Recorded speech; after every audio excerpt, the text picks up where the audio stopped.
Nitong nakaraang Sabado, nasaksihan ang kwento ng 10 taong gulang na si AJ. Ang batang nagdurusa sa sakit na aplastic anemia. Hindi na nakakapagsalita at paralisado na rin ang ilang bahagi ng katawan. Ngunit nang bisitahin siya ng ilang kaanak at kaklase, tila nabuhaya ng sigla si AJ. Babalik ka papasok? Babalik ka.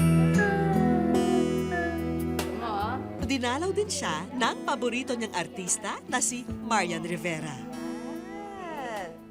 Very good. Smile! Abir! Very good! Marami ang naantig sa kwento ni AJ. Sa katunayan, dinagsa ng email ang aming programa at may mga gustong magbigay tulong pinansyal sa kanila. May mga tawag din kaming natanggap at ang iba'y mula pa sa mga kapuso natin sa ibang bansa. Lahat sila gustong mapabuti ang lagay ng bata.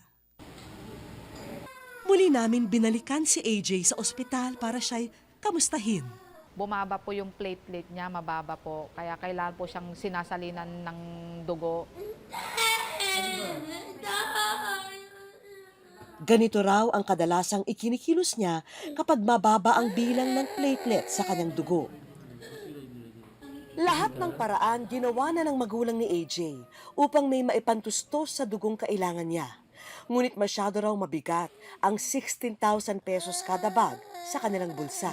Nanawagan po ako sa mga taong may mabubuting loob na kung sino man yung gustong mag-donate ng dugo para sa aking anak, pumunta lamang po sa sa Philippine Children's Medical Centers. Batid namin na maya't maya kailangan ni AJ na salina ng dugo. Kaya iniabot na namin itong munting tulong kay Nanay Carol.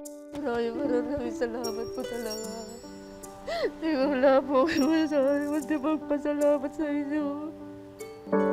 Malaking bagay na raw ito para madugtungan pa ang buhay ng kanyang anak. Hangad ng aming programa at ng lahat ng nagmamalasakit kay AJ ang agarang pagbuti ng kanyang kalagayan.